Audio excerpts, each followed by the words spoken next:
Mga idol, maglalagay tayo ng dikit dito kasi nabutas na siya sa sobrang tagal na. Ilalagyan ko nito dikit ito. Ito magandang pandikit. Ito ilalagay ko.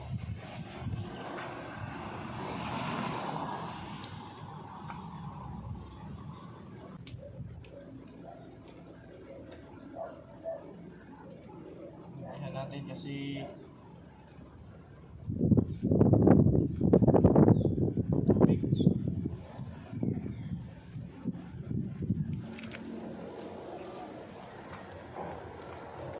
yun yung mga nalagyan ko, yan. Hindi na siya tumulo.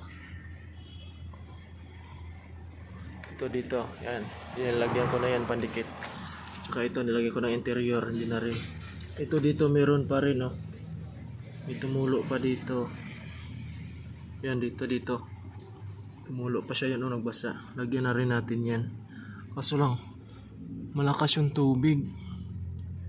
Matangayin yung dikit natin. Kailangan tanggalin muna natin yung tubig. Yan kasi yung mga lagayin ko sa tubig, oh. Kasi walang tubig dito. Yan. Stakan ko ng tubig. Pag umuulan, sumasalin ako dito. Nasalinan ko ng tubig yan. Yung ginagamit kong pandikit, ito yung ginagamit ko. Maganda siya pandikit kahit sa sapatos. Ang ganda niya idikit.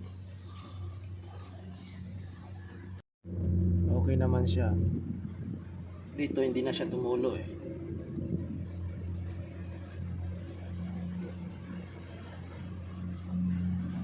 Nagputi siya kasi nana ng ulan. Ang dikit ko. Ayan, okay na mga idol, na dikitan na natin.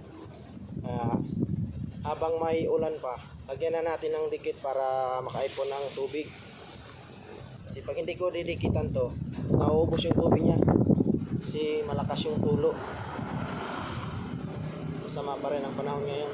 Ingat kayo mga idol. Kasi may bagyo pa sa ngayon. Maulan pa rin dito sa amin. Ingat kayo. Hanggang dito na lang. Salamat.